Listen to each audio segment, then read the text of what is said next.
சொல்லுடா, என்ன அதிசயமா கால் எல்லாம் பண்ணியிருக்க? நான்லாம் இருக்கேனா செத்துட்டேனான்னு கூட இத்தனை நாள் நீ கவலைப்படல. மறுமுனையில் ஒரு ஜாலியான ஆண் குரல் கேட்டது. டேய், இதெல்லாம் நான் கேட்க வேண்டிய கேள்விடா. ஹரிஷ் சிரித்துக்கொண்டே சொல்ல, அதனாலதான் மாப்பிள்ள நான் முந்திக்கிட்டேன். அந்த பக்கம் இருந்தும் சிரிப்பு சத்தம் கேட்டது. சரி ராகவ், இதெல்லாம் நம்ம அப்புறமா டீல் பண்ணிக்கலாம். எனக்கு இப்போ உன்னோட ஹெல்ப் ஒன்று தேவைப்படுது. எனக்காக நீ ஏஜே கம்பெனி கூட போய் ஒரு பார்ட்னர்ஷிப் பத்தி பேசணும். ஹரிஷ் நிதானமாக சொன்னார். உனக்கு இல்லாத ஹெல்ப்பாடா? கண்டிப்பா செய்றேன். ஆனா ஏன்னு நான் தெரிஞ்சுக்கலாமா? ராகவ் யோசனையுடன் கேட்டான். ஏஜே கம்பெனி என் ஒய்ஃப் ஃபேமிலியோட தான். இப்போ அவங்க ஒரு பெரிய பிரச்சனையில மாட்டிட்டு இருக்காங்க. அதுக்கு காரணம் என் மாமனார் தான். ஸோ என்னோட ஒய்ஃபுக்காக நான் இந்த ஹெல்ப்பை பண்ணியாகணும். ஆனால் வேற சில இஷ்யூஸ் இருக்கிறதுனால என்னால் நேரடியாக அதை டீல் பண்ண முடியாது. உன்னோட எக்ஸ்போர்ட் கம்பெனி ரொம்ப நல்லா போயிட்டு இருக்குன்னு கேள்விப்பட்டேன். அதனால நீ போய் பேசினா அவங்களுக்கு சந்தேகம் வராது. இது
நன்றி கூறி போனை வைத்தான் ஹரிஷ்.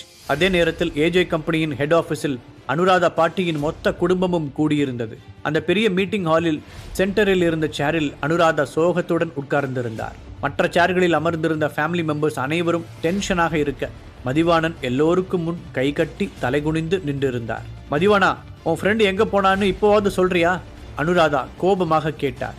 எப்போதும் ஒருவருக்கொருவர் சலசலவென்று பேசிக் கொண்டிருக்கும் ஃபேமிலி மெம்பர்ஸ் இன்று வழக்கத்துக்கு மாறாக அமைதியாக இருந்ததுடன் மதிவாணனை வெறுப்போடு பார்த்து கொண்டிருந்தனர். நீ எங்க கிட்டலாம் என்ன சொன்ன மதிவானா? உன்னை நம்பிதானே நாங்க எல்லாரும் எங்க ஷேர் அமௌண்ட் அப்படியே தூக்கி கொடுத்தோம். இப்ப அந்த பணம் எங்க? ஒருவர் கோபத்துடன் எழுந்து கத்தினார். ஒரே நைட்ல நம்மளோட எல்லா பணமும் போயிருச்சுங்கிறத என்னால நம்பவே முடியல. இன்னொருவன் மதிவாணனை முறைத்தான். ப்ளீஸ், நீங்க யாரும் கவலைப்பட வேண்டாம். அப்பா ஆல்ரெடி போலீஸ்ல கம்ப்ளைண்ட் ரெஜிஸ்டர் பண்ணியிருக்காரு. அவங்க சீக்கிரமாவே அந்த ஃப்ரெண்டை கண்டுபிடிச்சு கொடுத்துருவாங்க. சந்தனா அவர்களை சமாதானப்படுத்த முயற்சித்தாள். என்னதான் இருந்தாலும் நம்ம எல்லாரும் ஒரே ஃபேமிலி. அதனால நாம கொஞ்சம் பொறுமையாவே பேசுவோம். எப்படியாவது அதை கண்டுபிடிச்சு நம்ம பணத்தை வாங்கிடலாம். திலகா தன் பங்குக்கு கூறினார். ஆனால் அதையெல்லாம் கேட்கும் நிலையில் அந்த ஃபேமிலி மெம்பர்ஸ் இல்லை. அவர்கள் எல்லோருமே மதிவாணன் மீது பயங்கர கோபத்தில் இருந்தனர். அம்மா, இப்படி ஆகும்னு நான் சத்தியமா கனவுல கூட நினைக்கல. நேத்து நைட்டு தான் மொத்த பணத்தையும் அவனுக்கு அனுப்பி வச்சேன். ஆனா இன்னைக்கு காலையில இருந்து அவனை கான்டாக்ட் பண்ணவே முடியல. மதிவாணன் கிட்டத்தட்ட அழும் குரலில் சொன்னார். இப்படி காணாம போயிட்டான்னு கையை பிசைஞ்சிட்டு நின்னா எப்படி? நீ தொலைச்சது ₹1 ₹2 இல்ல, போனா போகட்டும்னு விடுறதுக்கு கிட்டத்தட்ட 300 கோடி. நம்மளோட பினான்சியல் பார்ட்னர்ஸ் எல்லாரும் கம்பெனிக்கு வந்திருக்காங்க. அவங்க எல்லாரும் நேரா இங்கே தான் வந்துகிட்டு இருக்காங்க. கம்பெனியின் ஸ்டாஃப் ஒருவர் கதவை தட்டி சொல்லிவிட்டு போனார். பின்னாடியே கோட் சூட் அணிந்த கொஞ்சம் பேர் உள்ளே வந்தனர். அந்த கூட்டத்தின் நடுவில் ஒரு பெண்மணியும் இருந்தார். இன்ஃபார்ம் பண்ணாம வந்ததுக்கு சாரி, பட் எங்க கம்பெனியில் ஒரு எமர்ஜென்சி மீட்டிங் அரேஞ்ச் பண்ணியிருந்தாங்க. அதுல உங்க கம்பெனியோட வச்சிருக்கிற பினான்சியல் கான்டாக்ட்ஸ் எல்லாத்தையுமே முடிச்சுக்கிறதாவும் நாங்க பண்ணியிருக்கிற இன்வெஸ்ட்மெண்ட்ஸை நீங்க உடனே திருப்பி தரணும்னு பேசி முடிச்சிருக்காங்க. அந்த பெண்மணி இறுக்கமான முகத்துடன் கூற, அதை கேட்டு அனுராதா அதிர்ச்சி அடைந்தார். சடனா ஏன் இப்படி பண்றீங்க? நம்ம 2 கம்பெனியுமே ரொம்ப வருஷமா பிசினஸ் டீலிங்ஸ் பண்ணிட்டு இருக்கோம். இந்த நேரத்தில் நீங்க இப்படி பண்ணக்கூடாது என்று அவர் கவலையுடன் கேட்டார். எங்களோட மேடம் உங்ககிட்ட உண்மையான காரணத்தை சொல்ல யோசிக்கிறாங்க. அது என்னன்னா, நீங்க உங்களோட எல்லா சொத்துக்களையும் யாரோ ஒருத்தங்கிட்ட ஏமாந்துட்டதா எங்களுக்கு இன்ஃபர்மேஷன் வந்திருக்கு. நீங்க செஞ்ச முட்டாள்தனமான வேலையால எங்களோட பணம் வீணாகிறத பார்த்துட்டு சும்மா இருக்க முடியாது. அதனால நாங்க இன்வெஸ்ட் பண்ண மொத்த பணத்தையும் திருப்பி கேட்கிறோம். அந்த பெண்மணியின் அருகில் இருந்த கோட் சூட் மனிதன் பட்டென்று உண்மையை போட்டு உடைத்தார். மேடம், நீங்க ரொம்ப அவசரப்படுறீங்க. நீங்க நினைக்கிற மாதிரி எங்களோட நிலைமை அவ்வளவு மோசமா இல்ல. இந்த முடிவை பத்தி நீங்க திரும்பவும் ஒரு தடவை நல்லா யோசிச்சா பரவாயில்ல. சொல்லும் போதே அனுராதாவின் குரலில் நடுக்கம் தெரிந்தது. இப்போது அந்த பெண்மணி நேரடியாக பேசினார். சாரி, இதில் நாங்கள் செய்கிறதுக்கு எதுவுமே இல்லை. அப்புறம் நாங்கள் எதுவும் தப்பாலாம் கேட்கல. நம்ம கான்ட்ராக்டில் இருக்கிற மாதிரி தான் நடந்துக்கிறோம். நாங்கள் இன்வெஸ்ட் பண்ண அமௌண்ட் மட்டும் இப்போ நீங்கள் திருப்பி கொடுத்தா போதும் என்றார்.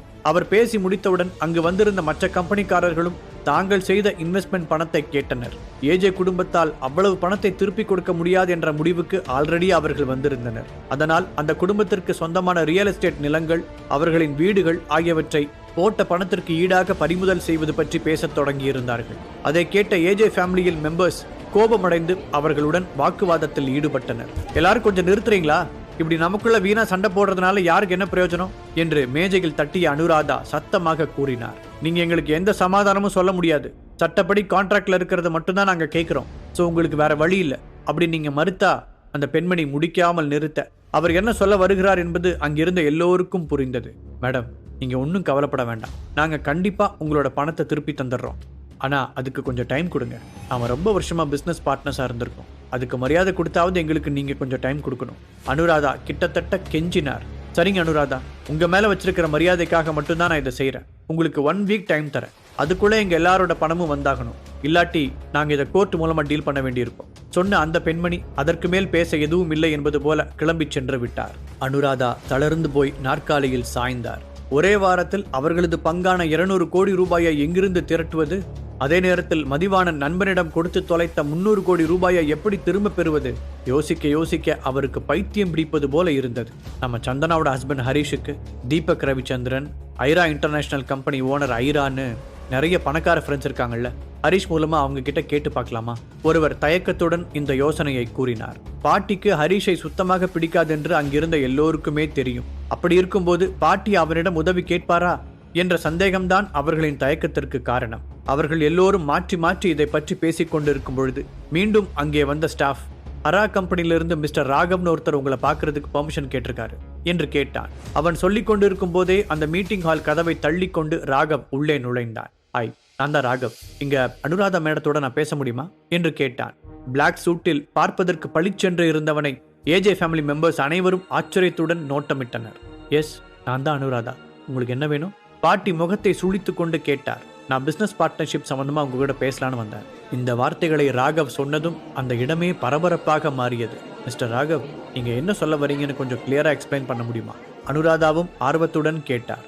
அனுராதா மேடம், உங்ககிட்ட பணம் இல்லைங்கிற விஷயம் எனக்கு நல்லாவே தெரியும். என்னால் உங்களுக்கு உதவ முடியும். அதுக்கு பதிலாக உங்களோட கம்பெனி மூலமாக சென்னையில் என்னோட இம்போர்ட் எக்ஸ்போர்ட் பிஸ்னஸை ஸ்டார்ட் பண்ணணும்னு நான் ஆசைப்பட்றேன். ஸோ இந்த டீல் நம்ம 2 பேருக்கும் மியூச்சுவலாக நல்ல ஆப்ஷனாக இருக்கும். ராகவ் புத்திசாலித்தனமாக காய்களை நகர்த்தினார். அப்படி மட்டும் நடந்துச்சுன்னா ஏஜே கம்பெனி இந்த பிரச்சனையிலிருந்து ஈஸியாக வெளியே வந்துடலாம். நாமளும் அந்த ஹரிஷ் கிட்டலாம் போய் ஹெல்ப் கேட்க தேவையில்லை. சந்தோஷப்பட்ட அனுராதா, ஓகே ராகவ், இந்த டீலோட கண்டிஷன்ஸ் என்ன என்று கேள்வி எழுப்பினார். மீண்டும் ஒரு முறை ஏமாற அவர் தயாராக இல்லை. அது ரொம்ப சிம்பிள் தான். ஏஜே கம்பெனிஸ்ல இருந்து எனக்கு 60% ஷேர்ஸ் வேணும். அதுக்காக நான் 500 crores வரைக்கும் பணம் கொடுக்க தயாரா இருக்கேன். இதுல எந்த கோல்மாலும் கிடையாது. பணத்தை கையில வாங்கினதுக்கு அப்புறம் நீங்க சைன் பண்ணா போதும். ராகவ் அவர்களை நேருக்கு நேராக பார்த்து கூறினார். அவர்கள் அனைவரும் ஒருவர் முகத்தை ஒருவர் பார்த்து கொண்டனர். இந்த பணத்தை வாங்கி கடனை அடைப்பதுடன் பிசினஸையும் தூக்கி நிறுத்தி விடலாம். ஆனால் 60% ஷேர் என்பது கிட்டத்தட்ட கம்பெனியையே எழுதி கொடுப்பது போல.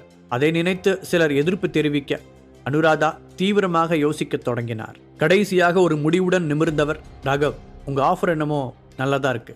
ஆனா 60% ரொம்ப அதிகம். நீங்க அதை பத்தி மட்டும் இன்னொரு தடவை கன்சிடர் பண்ணக்கூடாதா என்று கேட்டார். மேடம், நான் இங்க பிசினஸ் தான் பண்ண வந்தேன், சேவை கிடையாது. உங்க கம்பெனியோட நிலைமை எதேச்சி எனக்கு தெரிய வந்துச்சு.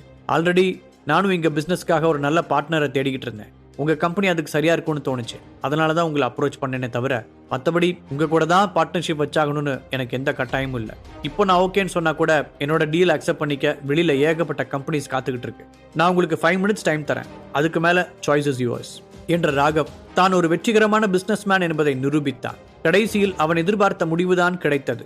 500 கோடி ரூபாய்க்காக 60% ஷேர்ஸை எழுதி வைக்க அவர்கள் ஒத்துக்கொண்டார்கள். Very good. அப்படின்னா நான் என் வக்கீல் கிட்ட பேசிட்டு டாக்குமெண்ட்ஸ்லாம் ரெடி பண்ண சொல்றேன். நீங்க அதை நல்லா படிச்சு பார்த்துட்டு சைன் போட்டா போதும் என்றவன் அவர்களுடன் மரியாதை நிமித்தமாக கைகுலுக்கி விட்டு அங்கிருந்து கிளம்பினார். ஐராவின் புது ஷோரூமில் இருந்து வெளியே வந்த ஹரிஷுக்கு ராகவிடமிருந்து பிளான் சக்சஸ் என்ற ஒரு மெசேஜ் வந்தது.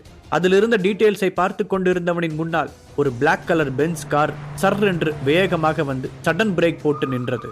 ஹரிஷ் சார், கார்ல கொஞ்சம் ஏறுங்களேன் என்று அந்த டிரைவர் பணிவான குரலில் சொன்னார். ஹரிஷ் அந்த டிரைவரை மேலும் கீழுமாக பார்க்க, உங்களை முக்கியமான ஒருத்தர் கூட்டிட்டு வர சொன்னாரு என்று அந்த டிரைவர் சொல்ல, யார் நீங்க, யார் அந்த முக்கியமான ஆளு என கேட்க, சாரி சார், பெயரை சொல்ல முடியாது, ஆனா நீங்க நம்பி ஏறலாம் வாங்க என மீண்டும் பெயரை சொல்லாமல் அந்த டிரைவர் சமாளிக்க, சரி என்னதான் போய் பார்ப்போம் என தனக்குள் நினைத்து கொண்டே யோசித்தபடி காரில் ஏறினான் ஹரிஷ்.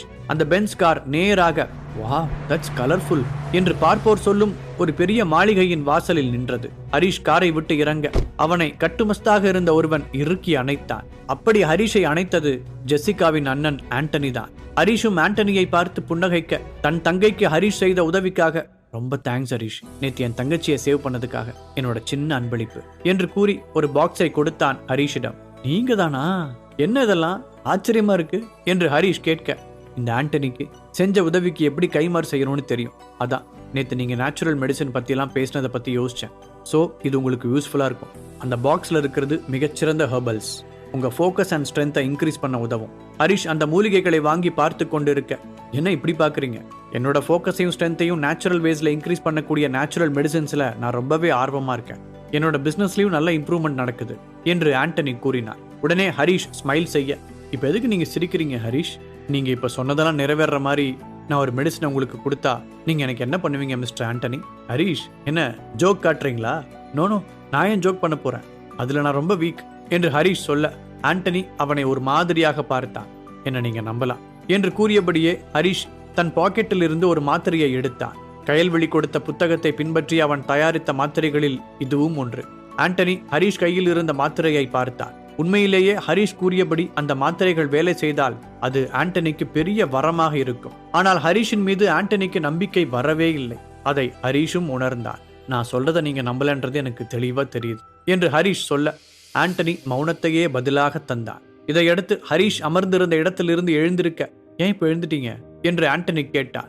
சும்மாதான், டிஸ்கஷன் முடிஞ்சிருச்சு, சோ கிளம்ப வேண்டியதான மிஸ்டர் ஆண்டனி. உடனே ஆண்டனி, நீங்க கொண்டு வந்திருக்கிற மாத்திரையில உண்மையாவே நீங்க சொன்ன சக்திகள்லாம் இருக்கா என்று ஆண்டனி கேட்டான். அவனுக்கு ஹரிஷின் மீதும் அவன் வைத்திருந்த மாத்திரையின் மீதும் அதிக அளவு சந்தேகம் இருந்தாலும் அவனுக்கு அந்த மாத்திரையை ட்ரை செய்து பார்க்க வேண்டும் என்று தோன்றியது. உங்களுக்கு தான் நம்பிக்கை இல்லையே, ஸோ ஃப்ரீயா விடுங்க. ஹரிஷ் சொன்ன விதம் ஆண்டனியின் ஆசையை மேலும் தூண்டியது. அதை கவனித்த ஹரிஷ், உங்களை பார்த்ததுல சந்தோஷம், அப்போ நான் கிளம்பட்டுமா என்று மீண்டும் கேட்டான். ஓகே, நீங்க வச்சிருக்கிற மாத்திரையோட ரேட் எவ்வளோ என்றான் ஆண்டனி. நீங்க என்ன சொல்றீங்க, எனக்கு புரியலையே என ஹரிஷ் அதிர்ச்சியாக கேட்டான். புரியாத மாதிரி நடிக்காத ஹரிஷ், நான் மாத்திரையோட விலை என்னன்னு கேட்டேன். இது ஹரிஷுக்கு ஒரு சேர ஆச்சரியத்தையும் அதிர்ச்சியையும் தந்தது. இப்படி ஒரு வாய்ப்பு வரும் என்று ஹரிஷ் எதிர்பார்க்கவில்லை. ஆனாலும் ஒரு வாய்ப்பு வந்துவிட்டது. அதனால் அந்த வாய்ப்பை நழுவ விடாமல் தக்க வைக்க எண்ணினார். இங்க பாருங்க மிஸ்டர் ஆண்டனி, நீங்க பெரிய பணக்காரரா இருக்கலாம், பவர்ஃபுல்லான ஆளா இருக்கலாம், ஆனா எல்லாத்தையும் இது ரெண்டுத்தால விலைக்கு வாங்கிட முடியாது என்று ஹரிஷ் சொன்னார்.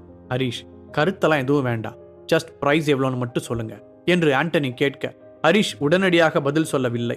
அவன் சிறிது நேரம் யோசித்து 5 என சொல்லிக் கொண்டிருக்கும் போதே 5 lakhs ஓகே டீல் என்று ஆண்டனி சொல்ல, இது ஹரிஷுக்கு இன்னும் பெரிய ஆச்சரியத்தை கொடுத்தது. அவன் ஜஸ்ட் 5,000 என சொல்ல வந்தான். ஆனால் ஆண்டனி அதை இவ்வாறாக புரிந்து கொண்டான். அவன் சிறிது நேரம் யோசித்து 5 என சொல்லிக் கொண்டிருக்கும் போதே 5 lakhs ஓகே டீல் என்று ஆண்டனி சொல்ல, இது ஹரிஷுக்கு இன்னும் பெரிய ஆச்சரியத்தை கொடுத்தது.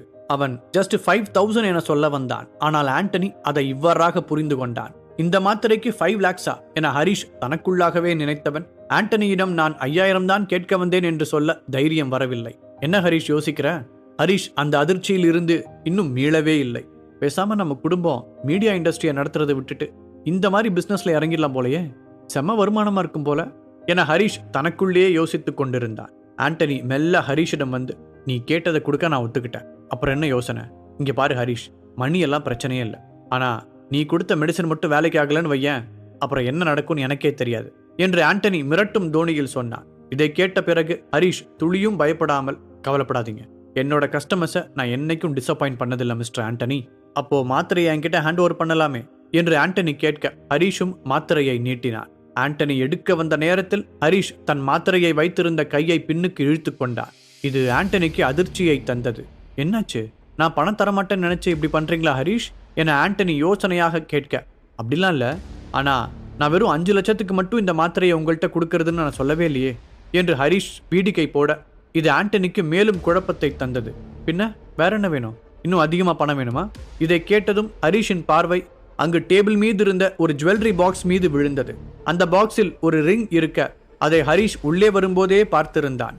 அது அவனை கவர்ந்திருந்தது. ஹரிஷின் பார்வை அது மீது விழவே, உங்களுக்கு அந்த ரிங் வேணுமா என ஆண்டனி குறிப்பறிந்து கேட்டான். ஹரிஷ் தன் கண்களாலேயே ஆம் என சொல்ல உடனே ஆண்டனி அந்த ரிங்கை ஹரிஷிடம் கொடுத்தான். அதே நேரம் பணத்தையும் ஹரிஷின் அக்கவுண்டிற்கு டிரான்ஸ்ஃபர் செய்தான். அப்போ நான் கிளம்புறேன் மிஸ்டர் ஆண்டனி, அகைன் சீக்கிரமா மீட் பண்ணலாம், எனக்கு நிறைய வேலை என்று ஹரிஷ் சொல்ல ஆண்டனியும் சரி என்றான். அந்த இடத்தை விட்டு வெளியே வந்த பிறகு மீண்டும் ஒரு முறை ஹரிஷ் அந்த இடத்தை திரும்பி பார்த்து, என்ன இது, இன்னைக்கு என்னெல்லாமோ நடக்குது, ஒரு மாத்திரைக்கு இவ்வளோ கொடுக்க ரெடியா இருக்காங்க என்று தனக்குள்ளே நினைத்து கொண்டவன் அங்கிருந்து நேராக அவனது பிளாட்டிற்கு சென்றான். ஹரிஷ் வீட்டிற்குள் நுழையும் போது அங்கு சந்தனா சோஃபாவில் அமர்ந்து கொண்டிருந்தாள். ஹரிஷ் வருவதை பார்த்தவுடனே, ஹரிஷ் வந்துட்டியா, ஏன் இவ்வளவு நேரம் என்றாள் சந்தனா. பாரா, இப்படி கேட்கிற அளவுக்கா நீ என்ன மிஸ் பண்ண பேபி என்று செல்லமாக ஹரிஷ் கேட்க, இதற்கு பதிலேதும் சொல்லாத சந்தனா, நீ சரியான நேரத்துக்கு தான் வந்திருக்க, சீக்கிரம் கிளம்பு, நாம் ஒரு இடத்துக்கு போகணும் என்று ஹரிஷை அவசரப்படுத்தினார். ஹரிஷும் எந்த கேள்வியும் கேட்காமல் சரி என கூற சற்று நேரத்தில் இருவரும் கிளம்பினர். காரில் அமர்ந்த ஹரிஷ், இப்போ நம்ம எங்க போறோம் பேபி என்றார். என்னோட அம்மாவோட ஸ்கூல் ரீயூனியன் ஹரிஷ், அவங்க ஃப்ரெண்ட்ஸ் எல்லாம் வந்திருக்காங்க, கூடவே அவங்களோட ஃபேமிலியையும் கூட்டிட்டு வராங்க, அதான் அம்மா என்னையும் கூப்பிட்டாங்க என்று தயங்கி சொன்னவள், இப்போ நாம அங்க போறோம், லொகேஷன் இதுதான் என்று கூறி தன் மொபைல் ஸ்கிரீனையும் காட்டினாள். அதை கேட்டு கோபமடைந்த ஹரிஷ், என்ன சந்தனா, நீ சொல்றதெல்லாம் ஓகே தான், ஆனா இங்க நான் எதுக்கு என கேட்க, ஹரிஷ் ப்ளீஸ் எனக்காக என்று சந்தனா இழுக்க, இல்ல சந்தனா, இது சரியா வரும்னு எனக்கு தோணல, நீ உன் அப்பாவை மீட் பண்ண வர சொன்ன, அது வேலிட், பட் இது சரி, உன் அம்மாவை பத்தி உனக்கு தெரியாதா என்று ஹரிஷ் முகத்தில் கடுப்புடன் சொல்ல, ஓகே ஹரிஷ், என் அம்மாவை பார்க்க உனக்கு விருப்பம் இல்லை அதானே, சரி என்னை மட்டும் டிராப் பண்ணிட்டு நீ திரும்ப வீட்டுக்கு போயிடு என்று கோபமாக சொல்லி திரும்பிக் கொண்டாள் சந்தனா. இந்த கோபம் ஹரிஷுக்கு சிறியதாக புன்னகையை கொடுத்தது. தானும் உடன் வர வேண்டும் என்பதைத்தான் சந்தனா இப்படி கோபத்தின் வாயிலாக வெளிப்படுத்துகிறாள் என்பதை ஹரிஷ் நன்கு அறிந்து வைத்திருந்தான். அதனால் அவன் எந்த பதிலும் சொல்லாமல் காரை சந்தனா அனுப்பிய லொகேஷனுக்கு ஓட்டிச் சென்றான். அவர்கள் சென்றது அடையாறில் இருந்த ஒரு கஃபே ஷாப். பார்க்கவே மிகவும் அழகாக, அதே நேரம் சிம்பிளான ஒரு தோற்றத்தை கொண்டிருந்தது. இங்கேயா ரீயூனியன் நடக்குது என்று ஹரிஷ் கேட்டான். எஸ் என்று சந்தனா சொல்ல, அப்படி நடக்கிறதுக்கான எந்த அறிகுறியும் இல்லையே, பேக் சைட்ல பார்ட்டி ஹால் இருக்கு ஹரிஷ், அங்க நடக்குது, நீ வா நம்ம போலாம் என்று சந்தனா சொல்ல ஹரிஷ் அவளுடன் நடந்து சென்றான். இருவரும் உள்ளே நுழைந்த நேரம் திலகா தன் தோழிகளுடன் பேசிக் கொண்டிருந்தாள். ஹரிஷ் நின்று அனைத்தையும் பார்க்க சந்தனா திலகாவிடம் சென்றாள். திலகா சந்தனாவை பார்த்ததும் புன்னகைத்தவள், எப்படிமா வந்த என்று கேட்க, ஹரிஷ் தான் கூட்டிட்டு வந்தாரு என்று கூறியபடியே அவனை நோக்கி கை காண்பித்தாள் சந்தனா. அவனை பார்த்ததும் திலகா முகத்தில் அதுவரை இருந்த புன்னகை திடீரென்று விலகியது. அவளால் அவனை வெளியே போ என்றும் சொல்ல முடியவில்லை.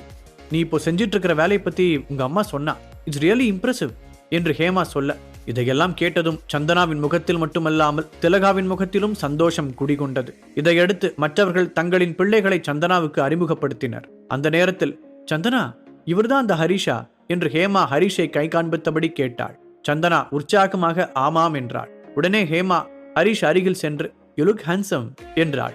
இதை கேட்ட ஹரிஷ் புன்னகைத்தபடியே தேங்க்ஸ் என்றவன், அதோடு you look gorgeous Mrs Hema என சொல்ல, அதை கேட்டு சிரித்த ஹேமா, ஹரிஷ் எங்க ஒர்க் பண்றீங்க, என்ன பொசிஷன்ல இருக்கீங்க என கேட்க திலகா திடீரென இருமினாள்.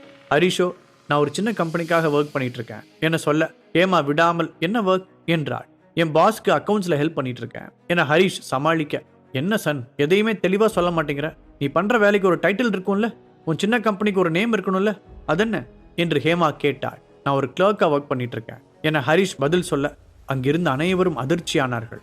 வாட், ஒரு கிளர்க்குக்கா திலகா தன்னோட பொண்ணை கட்டி கொடுத்திருக்கா என்று ஹேமா தனக்குள்ளே நினைத்தாள். ஹேமாவும் திலகாவும் நெடுநாள் தோழிகள். ஆனாலும் இந்த விஷயத்தை திலகா ஹேமாவிடம் சொல்லவில்லை. இதனால் அவள் அதிருப்தியுடன் காணப்பட்டாள். அங்கிருந்த அனைவரும் ஹரிஷை ஒரு மாதிரியாக பார்த்தனர். அவன் கிளர்க் வேலை செய்வதாக அங்கு தகவல் வேகமாக பரவியது. இதனால் திலகாவிற்கு அவர்கள் மத்தியில் மரியாதை குறைவு ஏற்பட்டதாக அவள் உணர்ந்தாள். கிளர்க்குன்றதுனால தான் இவ்வளவு நாள் என்கிட்ட எதுவுமே சொல்லலையா என்று ஹேமா ஹஸ்கி வாய்ஸில் திலகாவிடம் கேட்க, திலகா பதிலேதும் சொல்லாமல் சங்கடத்தில் சிரிப்பவர்கள் போல தன் முகத்தை வைத்துக் கொண்டாள். சரி பரவாயில்ல ஹரிஷ், கிளர்க்கா இருந்தா என்ன, ஒன்னும் பிரச்சனை இல்லை, அதான் சந்திரா நல்லா சம்பாதிக்கிறாளே, அவ உன்னை எப்படியும் நல்லா பார்த்துப்பா, ஆல்ரெடி அவ தான் உன்னை பார்த்துக்கிட்டு இருக்கான்னு நினைக்கிறேன், அது அப்படியே தொடரட்டும் என்று நக்கலை ஒழித்து வைத்தபடியே பேசினாள் ஹேமா. இது திலகாவுக்கு மேலும் கடுப்பை கிளப்பியது. நியாயப்படி பார்த்தால் இப்போது திலகாவுக்கு ஹேமா மேல்தான் கோபம் எழ வேண்டும். ஆனால் அவளுக்கோ எப்பவும் போல ஹரிஷின் மீது மட்டுமே கோபம் வந்தது. திலகாவின் முகம் மாறியதை சந்தனா கவனித்தாள். அதோடு ஹரிஷ் இன்சல்ட் செய்யப்படுவதையும் அவள் உணர்ந்தாள். ச்சே, நாம் இங்க ஹரிஷை கூட்டிட்டே வந்திருக்கூடாது, அவன் அப்பவே கேட்டான், எல்லாம் ஏன் தப்பு தான் என்று சந்தனா தனக்குள்ளே வருந்தி கொண்டிருந்தாள். அப்போது ஹேமா நின்ற இடத்தில் இருந்தே ஒரு இளைஞனுக்கு கை காட்டினாள். அவன் மெல்ல ஹேமாவை நோக்கி நடந்து வர, ஹாய் ஃப்ரெண்ட்ஸ், இந்த ஒரு அருமையான நாள்ல நான் உங்களுக்கு ஒரு ஹாப்பி நியூஸை சொல்ல போறேன் என்று ஹேமா எல்லார் முன்னிலையிலும் சொன்னார். அவர்கள் அனைவரும் ஹேமா என்ன சொல்ல போகிறாள் என்று ஆவலுடன் காத்திருக்க, இந்த மாசம் 26ஆம் தேதி என் பொண்ணுக்கு மேரேஜ். அவ மேரேஜ் பண்ணிக்க போற மாப்பிள இதோ இவர்தான், மிஸ்டர் பரத் என்று ஒரு இளைஞனை அழைத்தாள். அனைவரும் அவனை பார்த்து ஆரவாரமிட்டனர். பரத் அங்கிருந்தவர்களை பார்த்து வணக்கம் சொன்னாள். உடனே பரத்துடன் கைகோர்த்தபடியே ஹேமாவின் மகளும் நின்றாள். பரத் குறித்து அங்கிருந்த அனைவரும் விசாரித்தனர். அவன் ஒரு பெரிய கம்பெனியில் மேனேஜராக இருப்பது அனைவருக்கும் தெரிய வந்தது. இது ஹேமாவுக்கு பெருமையை கொடுக்க திலகாவுக்கோ மேலும் வருத்தத்தை கொடுத்தது. ஹேமா பரத்தை திலகாவிடம் பிரத்யேகமாக அறிமுகப்படுத்தி வைத்தாள். உங்களை பார்த்ததுல ரொம்பவே சந்தோஷம். எங்க வீட்டு பொண்ணை மேரேஜ் பண்ணிக்க போறீங்க, நல்லா பாத்துக்கணும் என்று திலகா சொல்ல, டெஃபினெட்லி என்றான் பரத். அப்போது அங்கு சந்தனா வர ஹேமா சந்தனாவை பரத்திற்கு இன்ட்ரோ செய்தாள். பரத், ஆக்சுவலி உன்னால திலகாவுக்கு ஒரு ஹெல்ப் பண்ண முடியுமா என ஹேமா கேட்க, இது திலகாவுக்கும் சந்தனாவுக்கும் அதிர்ச்சியை கொடுத்தது. காரணம், திலகா ஹேமாவிடம் எந்த உதவியும் கேட்கவில்லை. இருந்தாலும் அவள் அப்படி சொல்வது திலகாவுக்கு ஏன் என்று புரியவில்லை. திலகாவோட மருமக ஹரிஷ், அவன் இப்போ ஒரு சின்ன கம்பெனில கிளர்க்கா ஒர்க் பண்ணிட்டு இருக்கான். அவனுக்கு உன்னோட பவரை யூஸ் பண்ணி கொஞ்சம் பெட்டர் ஜாப் வாங்கி தர முடியுமா என்றாள் ஹேமா. அவள் அப்படி கேட்டது திலகாவுக்கு மேலும் அவமானத்தை கூட்ட சந்தனாவுக்கோ கடும் சங்கடமாக இருந்தது. இருவரும் ஒரு சேர ஹரிஷை பார்த்தனர். இவன் ஏன் இன்னும் இங்க நின்று எங்களை அசிங்கப்படுத்துறான், முதல்ல இவனை இங்கிருந்து துரத்தணும் என தனக்குள் நினைத்தபடியே திலகா ஹரிஷை நோக்கி வேக வேகமாக சென்றார். திலகா வரும் வேகத்தை பார்த்த உடனேயே ஹரிஷுக்கும் எதுவோ ஒன்று நடக்கப் போகிறது என்பது தெரிந்தது. அது சந்தனாவுக்கும் புரிந்தது. என்ன செய்வது என்ற எண்ணம் அவளுக்குள் ஓடிக்கொண்டிருக்க, திலகா ஒரு நிமிஷம் நில்லு என்று ஹேமா சொன்னாள். உடனே திலகா நிற்க ஹேமாவும் அவளது வருங்கால மருமகனும் அவள் அருகில் சென்றனர். நீ எதுக்கு ஹரிஷை கூட்டிட்டு வர போற, நாமளே போவோம் என ஹேமா சொல்ல, இதை கேட்டதும் இப்ப ஒருத்தி என்னை இன்சல்ட் பண்றதுலயே குறியா இருக்கா, தெரிஞ்சுதான் பண்றாளா தெரியாம பண்றாளா என்று திலகா தனக்குள்ளேயே திட்டிக் கொண்டாள். வேறு வழியில்லாமல் மூவரும் ஹரிஷ் அருகில் சென்றனர். ஹரிஷ் இவர்கள் வருவது தெரிந்ததும் தெரியாதது போல் நின்று கொண்டிருந்தார். ஆய் ஹரிஷ், இவர் தான் என் மருமக, இவர் கம்பெனியில் உனக்கு ஒரு ஜாப் கேட்டிருக்கேன், ரெஸ்யூம் மட்டும் ஃபார்வர்ட் பண்ணிடு என்று ஹேமா சொல்ல, கடவுளே இன்னும் என்னெல்லாம் இங்கே பார்க்கணுமோ என மனதுக்குள்ளே நொந்து கொண்ட ஹரிஷ் சரி என்று தலையாட்டினார். அப்போது வெளியே ஒரு கார் நிக்குது, சூப்பரா இருக்கு என்று வெயிட்டர் ஒருவன் சக வெயிட்டரிடம் சொல்லிக் கொண்டு சென்றான். இதை கேட்ட ஹேமா, பரத் உன் காரை பத்தி தான் சொல்றாங்க போல என பெருமையாக பீத்திக் கொள்ள, இங்க வேற யார் கெத்தா என் அளவுக்கு ஒரு கார்ல வரப்போறா என்று பீத்தியபடி பரத் ஹரிஷை பார்க்க, அத்தை சேர்ற இடம்லாம் இப்படிதான் போல, அதான் அப்படியே இவங்களெல்லாம் ஜெராக்ஸ் எடுத்த மாதிரி இருக்காங்க என நினைக்க, நீங்க என்ன கார்ல வந்தீங்க என்று பரத் அவனை கேட்டான். பெருசா எதுவும் இல்ல, பகானி ரோட்ஸ்டர் தான் என்று ஹரிஷ் சொல்ல, ஷாக் அடித்தவன் போல, வாட், பகானி ரோட்ஸ்டர் நம்ம ஊர்லையா என்று பரத் அதிர்ச்சியாக எஸ் என்றான் ஹரிஷ். சந்தனா, நீங்க உங்க ஹஸ்பண்டுக்கு இப்படி ஒரு காரை கிஃப்ட் பண்ணுவீங்கன்னு நான் நினைச்சு கூட பார்க்கல, இட்ஸ் ஆசம் என்றான் பரத். இல்ல நான் கிஃப்ட் பண்ணல என்று சந்தனா சொல்ல, ஆக்சுவலி இந்த கார் என்னோட பாஸ் என ஹரிஷ் சொல்லி முடிப்பதற்குள், ஓ பாரோ பண்ணிட்டு வந்திருக்கியா என்று கூறி பரத் சிரிக்க, அவனுடன் அங்கிருந்த மற்றவர்களும் சிரித்தனர். அவர்களை கொஞ்ச நேரம் சிரிக்க விட்டு வேடிக்கை பார்த்த ஹரிஷ், நான் என்ன முழுசா சொல்லி முடிக்கல, என் பாஸ் எனக்கு இந்த காரை கிஃப்ட் பண்ணிட்டாரு, இப்போ அந்த கார் என்னோடதுதான் என்று சொன்னார். இதை கேட்டதும் சிரித்தவர்கள் அனைவரும் வாயடைத்து போனார்கள். பகானிய கிஃப்ட் கொடுக்கிற அளவுக்கு ஒரு பாஸா என்று வாயில் வடையை வைத்தாள் போல் வாயை திறந்தபடி இருக்க, எல்லோருடைய அட்டென்ஷனும் ஹரிஷ் பக்கம் திரும்பியது. அதை திசை திருப்ப வேண்டும் என்று நினைத்தான் பரத். அன்று அவன்தான் ஹீரோவாக இருக்க வேண்டும் என எண்ணியவன் திடீரென அங்கிருந்த மைக்கை வாங்கி, என் அன்பான அத்தைக்கு என்னோட ஒரு அன்பான கிஃப்ட் என்று கூறி பரத் தன் பாக்கெட்டில் இருந்து ஒரு சின்ன கிஃப்ட் பாக்ஸை எடுத்து கொடுத்தான். அதை வாங்கி ஹேமா திறந்து பார்க்க அதில் டைமண்ட் ரிங் ஒன்று இருந்தது.